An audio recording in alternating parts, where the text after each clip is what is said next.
Ako, alas 5 na, 1 Western Visayas na. Alas 5 na, 1 Western Visayas na. Mwah!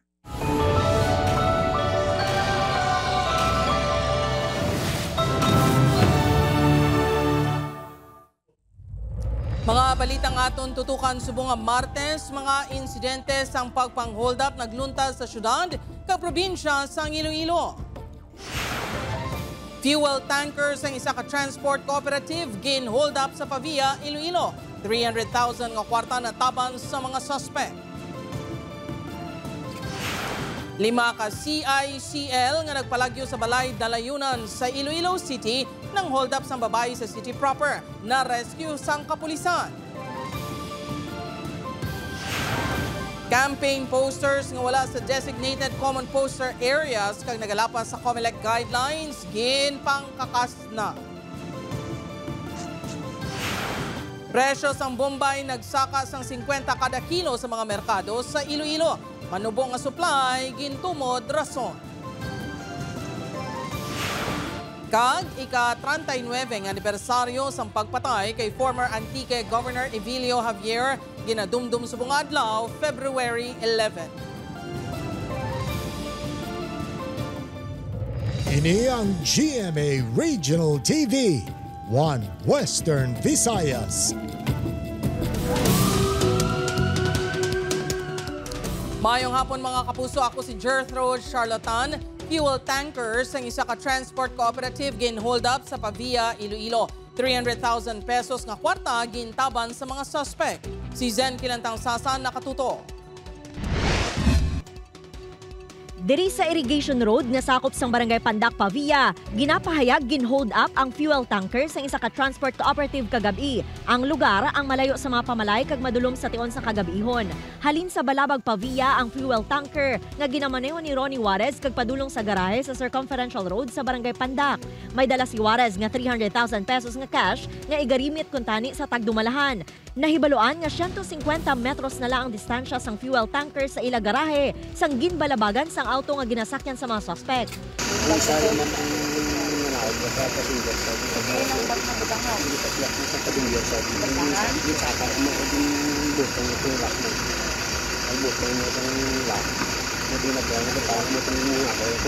Tinutukan na siya ng barel. And then kinuha yung mismong bag. Yung bag na naglalaman ng pera.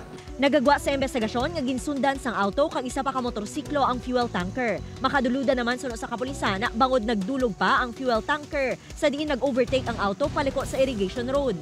Walang rason sa truck na huminto kasi wala naman dumadaan. And then pagpasok, pinagdown daw siya pero yun pa titignan natin, no. So, ang motive na tinignan natin, either inside job or personal gain. Nagagwa man sa investigasyon nga wala sang senyales nga maiban pa nga ginpangita ang mga suspect sa salakyan sa matabo ang pagpang-hold up. 2 ka persons of interest subo ang ginatutukan sang kapulisan. May CCTV footages na nga ginauyatan ng Pavia Police apang hindi pa marilis sa publiko samtang nagapadayon ang investigasyon. Gintinguhaan sang news team nga makuha ang bahin sang kooperatiba apang wala sang may nagpa-interview sa amon. Upod kay Cirilo Randuque, Zen Kilantang Sasa, 1 Western Visayas. 5 ka children in conflict with the law o kon CICL nga nagpalagyo sa balay dalayunan sa Iloilo City nang hold up sa isa ka babayi sa city proper. Mga CICL gilayon man na rescue. Ini ang gintutukan ni Kim Salinas live sa Barangay Barrio Obrero, Lapuz, Iloilo City. Kim?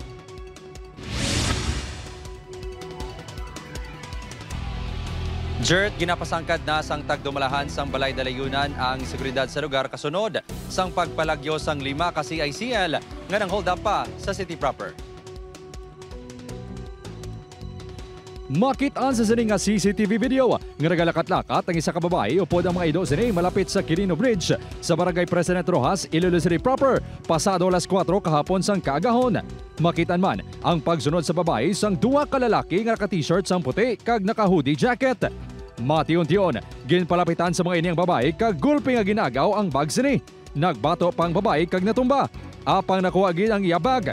Gilayon nagpalagyo ang mga lalaki upod sa 2 pagid ka lalaki. May isa pa kuno kaupod ang mga ini nga nagserve lookout apang wala nakuhaan sang video. Nataban sa 57 anyos nga si Maria Luisa Villasin sang Barangay Veterans Village City Proper ang bag nga nagaunod sang 500 pesos kag cellphone nga nagabalor sang 35,000 pesos. Ang mga responsable sa pagpang-hold up amo ang 5 ka children in conflict with the law nga nakapalagyo sa Balay Dalayunan sa Barrio Obrero Lapuz kahapon man sang kaagahon. Suno sa Iloilo City Police Station 8, las 2 ang kaagahon sa nakagwa ang kabataan pagi sa pagguba sang grill sa bintana sa ikaduwa nga panalgan sang Balay Dalayunan. Dati man daw nga ginagyan ini siya no, sa pagpalagyo. Kaga nagamit sila sang habol agud makapanaog sa second floor. Gingamitan nila sang tubong halin sa may ilang ligdaan kaga gintuki nila. Sa pag-review sang kapulisan sa CCTV footage, nakilala ang kabataan kag na-rescue sa ilang mga panimalay sa Haromolo kag Lapas kahapon. Ang rason nila, mangita lang sila pamasahe, nagpauli sila panimalay, no? Ang balikan isang biktima, kung nangayo naman sila sang sa biktima sa nugaan man sila, galing ti mo to. Ang ila pamaagi sa lagid nga ginhimo, no. Ang kabataan ang nagaedad 15 tubtob 17 anyos. Duwa sa mga ini ang may kaso kaangot sa iligal nga droga. Ang 3 ang may kaso nga murder, carnapping kag robbery. Magadugang sa ila tubangon ang kaso nga robbery. Kay ang mga kabataan nga above 15 years old, no, below 18 years old, pwede na ito mapasakaan sa kaso, no. Mangayo lang kita sang Certificate of Discernment sa ato nga CSWDO. Suno sa tagdumalahan sang Balay Dalayunan, ipailalom sa disciplinary action ang mga kabataan kag mas hugton pa ang seguridad agud hindi na masulit ang kasubong nga insidente kaangay sang pagpadamol kag pagdugang sang grills sang bintana. Jert, kabahin sang disciplinary action nga pagaymoon among pagdumili sa mga bisita sa mga imbolbado nga CICL sa sulod sang isa ka bulan kag paghatag sa ila sang dugang nga responsibilidad sa Balay Dalayunan. Jert? Madamo gid nga salamat sa detalye Kapuso Kim Salinas.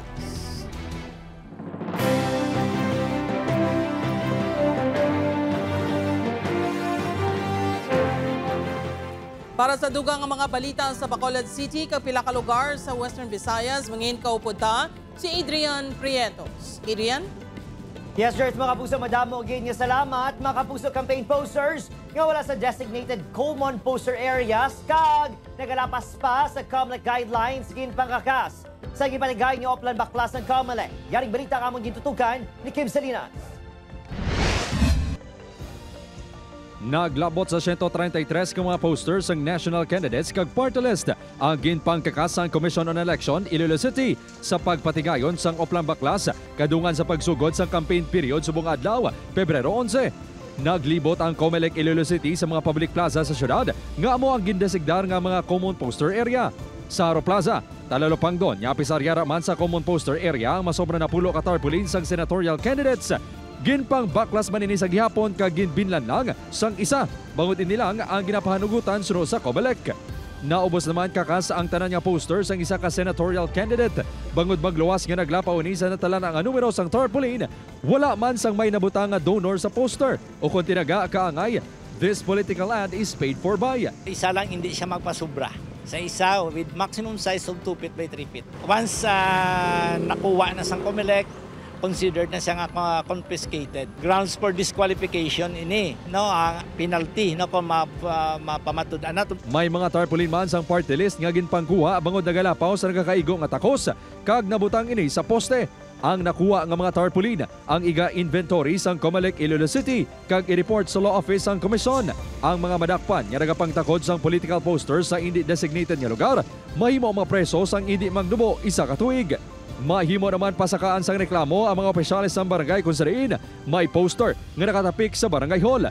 Subong nga nagsugod na ang kampanya kag malakip na diri ang lokal nga mga kandidato sa tion nga magsugod na ang campaign period sa Marso 28. Violation ina sang aton nga RA 9006 nga bawal ang mga barangay official magtakod dira. Pwede siya perpetual disqualification to hold public office. Nagdangat naman sa masobra 280 ka mga poster kag campaign material ang natipon sa Bacolod kag Negros Occidental Provincial COMELEC offices subong adlaw. Pagpanghangkat para sa mga taga-COMELEC Bacolod ang pagpangbaklas bangod wala man ini sang tinawo kun budget para magpatigayon sa lihok. Area of concentration sang aga ang Dalan Araneta. We have to do these activities. Wala man tayo may hire no nga mga tao for that, may budget for that nga mag-hire kita tao to do the backlash operations. Ginklaro naman ni Sorbito nga wala sa ila poder nga baklason ang mga malapad nga campaign materials nga napahamtang sa isang private property. Actually, we have received instructions coming from the office of the chairman, coming from the office of our executive director, nga hindi na nato pwede matandog ang mga campaign materials na even oversized pa, especially kung natakod sa private properties. With the consent of the owners, of course. Adrian Priatos, Kim Salinas, One Western Visayas.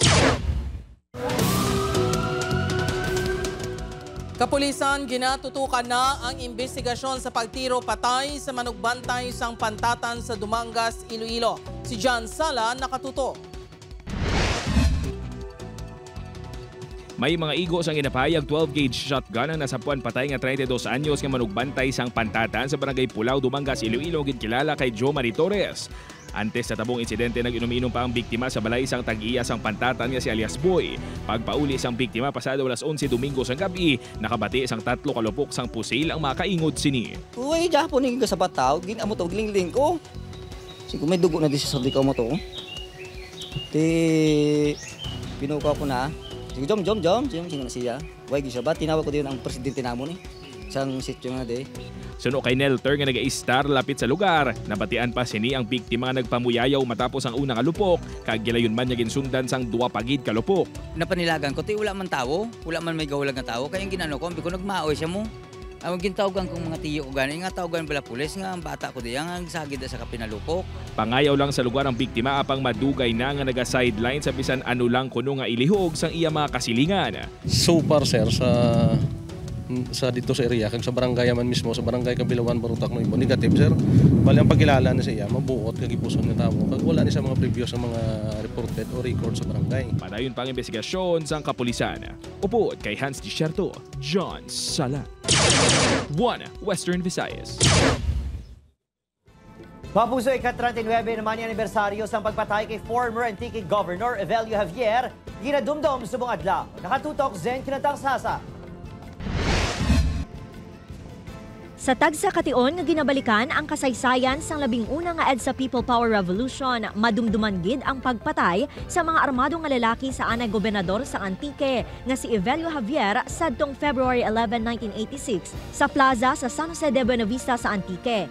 Ang pagpatay kay Javier nangin isa sa mga nagpukaw sang balatsagon sa mga nagupod sa EDSA People Power 1 nga ginumpisahan sang February 22, 1986 nga nagdugay sang 3 kaadlaw tubtub nga nagbiya si anay Presidente Ferdinand Marcos Sr. sa Malacañang.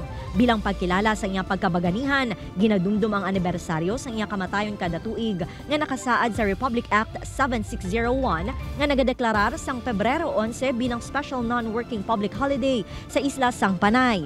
Kaina sang aga hiwat ang paghalad sang bulak sa mga opisyal sang probinsya. Himata ni former Governor Javier kag pila ka mga Antiqueño sa iya monumento sa Evelio B. Javier Freedom Park sa atubang sa Antique Provincial Capital. Gingpakigbahin naman sang pila ka mga Antiqueño nga mga bagay nga hindi nila malipatan sa ila ginakabig baganihan. Si Evelio nalipay gid nga ginpangalan siya sa baganihan. Dungog ka Antique, si nga Evelio daw nami iri umatian nga dungog mo ang ngaran ka ang ngaran ko.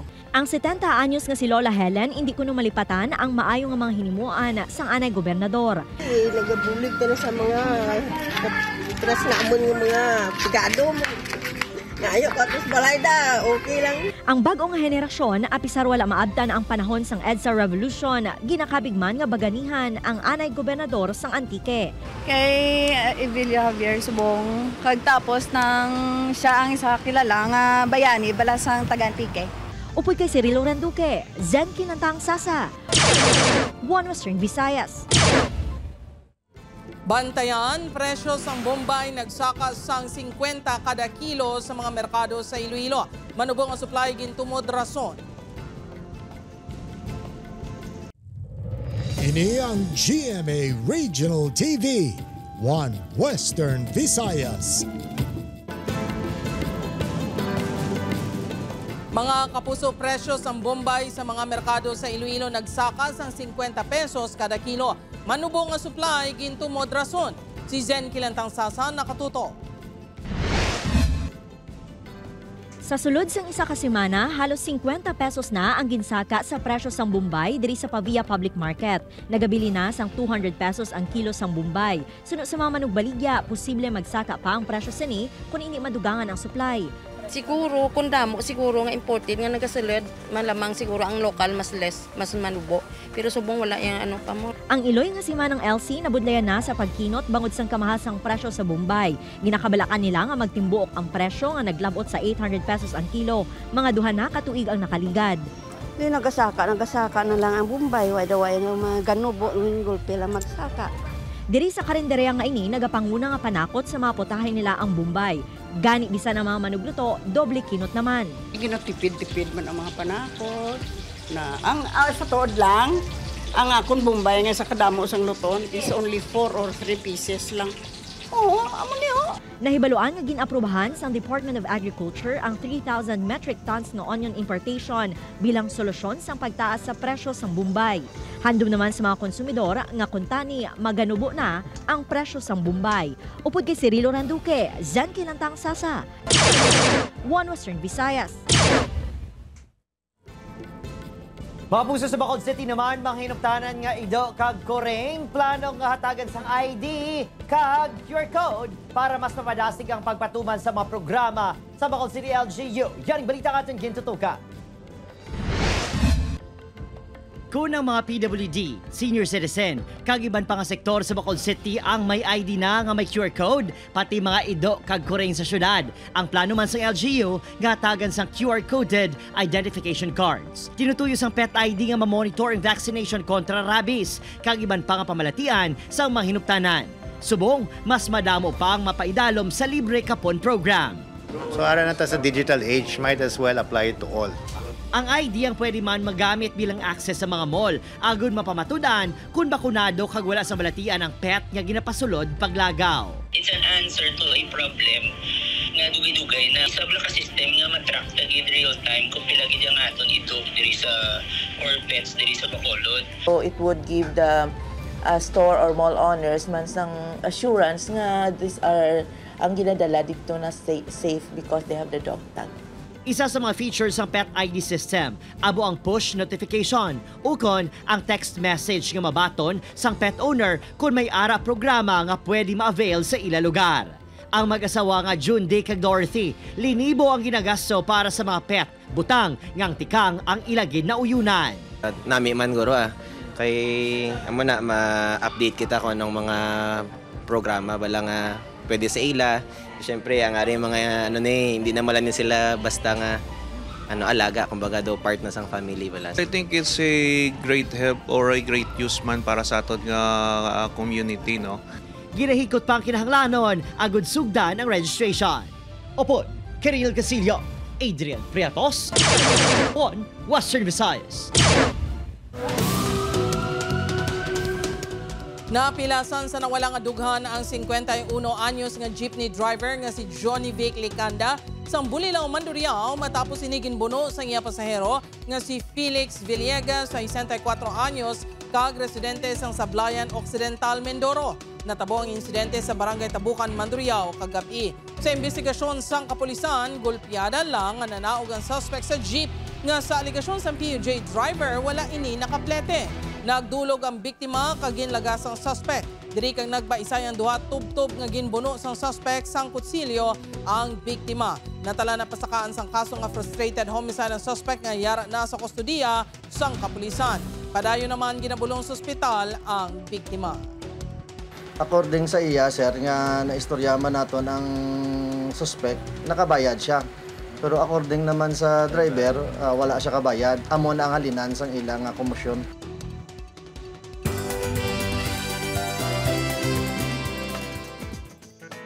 O kita-kits mga kapuso, pila ka oras na lang ha. Makabanding na sa mga taga-Candoni sa Negros Occidental ang aton Kapuso Stars.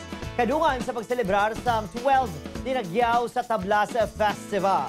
Kita na kita sa Candoni Sports Center Negros Occidental kag bantayan ang sorpresa nga dala sang prinsesa ng City Jail Stars nga sanday Sofia Pablo, Allen Ansay kag Gradson Flores. Makaupod Manila si Pipita Curtis sa aton Grand Kapuso Fiesta alas 7 karon sa gabi. See you mga kapuso! Hello po mga kapuso, ito po si Pipita Curtis. It's Dinagyaw sa Tablas season na naman sa Candoni Negros Occidental. Kita-kits po tayo mga kapuso sa Kapuso Fiesta sa February 11, 7 p.m. sa Candoni Sports Center. See you mga kapuso! See you!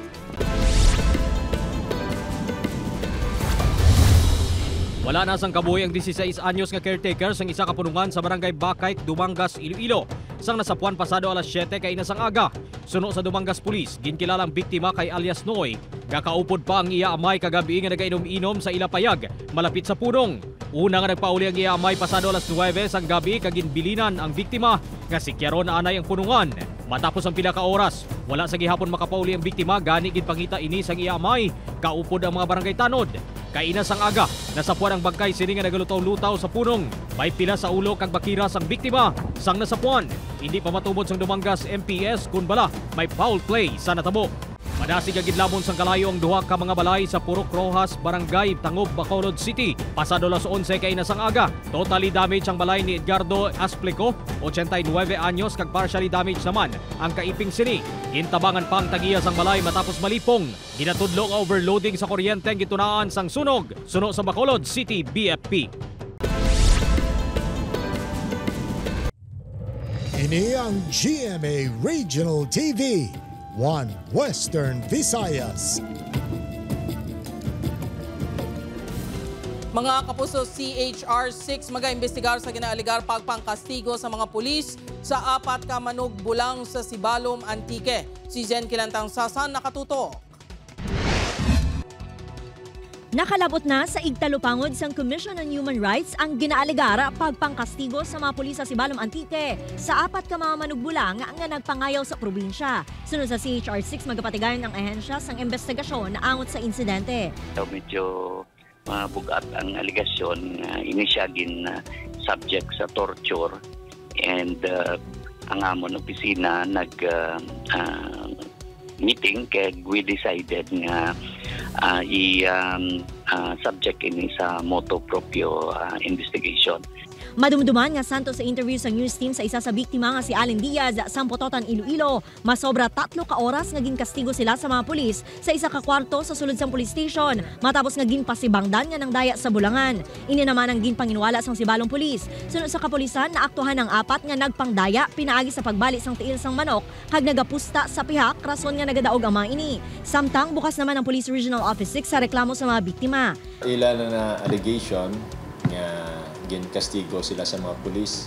But ang fact gidraya, syempre may nahimo sila nga hindi maayo dito sa Sibalom, Antique during sa pagpamulang nila dito. That's why nga gin-complain sila and nag-respond ang pulis naton.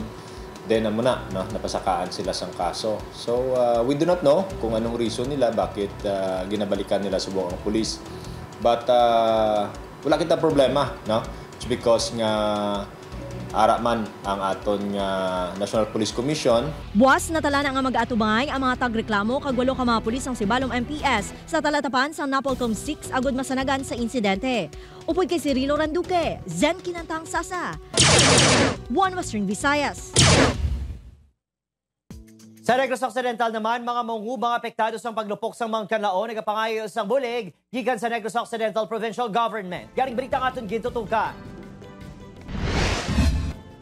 Masobra 2 ka bulan, humalin sang naglupok ang Mount Calaon sa December 9, 2024. Wala gihapon makabawi ang mga mangunguma sa Bago City, Negros Occidental, nga isa sa mga pinakaapektado sa ashfall. Sa barangay at Tipuluan, nagapanghakroy ang mangunguma nga si Cyrus bangod sadto, 80 kasako kada ektarya ang ma-harvest sini nga humay. Apang humalin sang naglupok ang bulkan, ara na lang sa 25, tubtub 30 kasako ang iya na ani. Sa hektarya may ara tag 30 per hektarya. May ara ka na 25 lang. Hindi puslan na pagatong karo alam daw na sunog ang yang mabunga. Sa Felipe naman, halos wala na makatanong pa humalin sa Disyembre. Mahulat kuno ini sang bulig halin sa gobyerno. Kulang kami sa mabinhi kung ano sa apektado sa mga igastok ng umaydan kasi kung barato man may time man nga mahal, may time man nga barato. Sa Biluga probinsya, naglabot sa 129 million pesos ang balor sa natugang halit sa paglupok sa Mount Calaon sa sektor sang agrikultura. Sunod sa Office of Provincial Agriculturist, nagapadayon ng paghatag sang bulig sa mga apektado nga manguma kasubong sa financial assistance kag mga binhi. Ginabuligan man ang mga ini nga makakita sang pamaagi agud mabaligya ang ila mga produkto. What we did is nagbulig kami sang pagbaligya sang ila nga mga products para makabulig man sa ila. Upod kay Ruel Bangoy, Aileen Pedraso. 1 Western Visayas.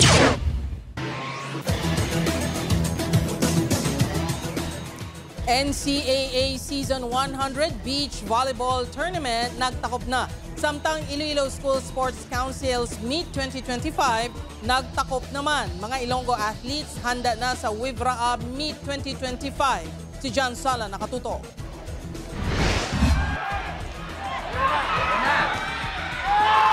Nakuha sang Letran Lady Knights ang 3-peat na kampyonato matapos ginlutos ang Lyceum Lady Pirates sa NCAA Season 100 Beach Volleyball Tournament Women's Division na ipatigayon sa Subic Bay Freeport Zone. Ginkilalang ang most valuable player ang Lady Knight nga si Gia Makilang ang amuman ng MVP last season. Sa men's division naman nakuha sang EAC Generals ang kampyonato matapos nga nagpangibabaw batok sa Benilde Blazers. Ginkilalang MVP si John Ruther Abort samtang Rookie of the Year naman ang katandem sini nga si Paul Justin Sai. Sa juniors division naman, Arellano Braves ang nagpangibabaw matapos ang ginlutos ang defending champion nga EAC Brigaders sa championship game. Nagtakop na mga hinampang sa Iloilo School Sports Council Meet 2025. Tagsa ka Congressional District, nagtinguha agad nga mapauli ang kampyonato. Kaangay isang Barotac Nuevo Elementary School nga nag-champion sa gihapon sa Football Boys Elementary level. We are very grateful because ginatag ni sang Ginoo ang time nga ni para nga i-defend ang amon nga championship. Teamwork kag passion nga liwat makuha ang kampyonato ang nagtulod sa grupo nga magpangibabaw. Disiplinado kami sir kay gintudloan gid kami sir mayad sir mga skills sir kag disiplina sir nga way kami hindi kami manakit kag gintudloan gid kami sir kasing mayad sir nga mag-football sir. Sa pinakauli nga medal tally, champion ang CDSA 3 sa elementary level nga may 33 gold medals. Sa secondary level, nagpanguna ang CDSA 2 nga may arasang 50 gold medals. Sa Para Games, champion ang CDSA 3. Upod kay Hans Tisherto, John Sala. 1 Western Visayas. Matapos ang Dinagyang Festival kag Chinese New Year celebrations, handa naman ang Iloilo City para sa 52nd Parao Regatta Festival, ang ginakabig oldest kag largest sailing event sa Asia. Ang festival ang mag-highlight sa Parao main race nga mag-aagi sa kadagatan sakop sang Iloilo City kag Guimaras. Pila sa mga aktibidad nga balantayan namo ang sinamba sa regatta, Parao Lechon Contest, Pintalayag, Pintatawo kag slalom race. Opisyal nga igalunsar ang 52nd Parao Regatta Festival sa Pebrero 23. Ang highlight sini ang igapatigayon sa March 2.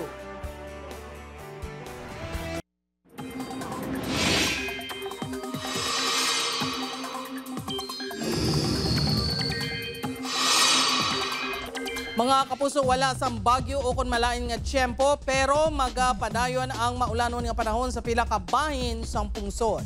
Ang nagapanguna nga weather system nga magadala sini amo ang shear line. Kadungan sini ang mabaskog nga amihan kag pagluntad sang easterlies. Base naman sa rainfall forecast sang Metro Weather, manubo ang tsansa sang ulan sa Western Visayas kag Panay Island pero padayon nga mangin alerto kon hinali nga mag-ulan. Posible man ang ulan sa nabilin nga bahin sang pungsod.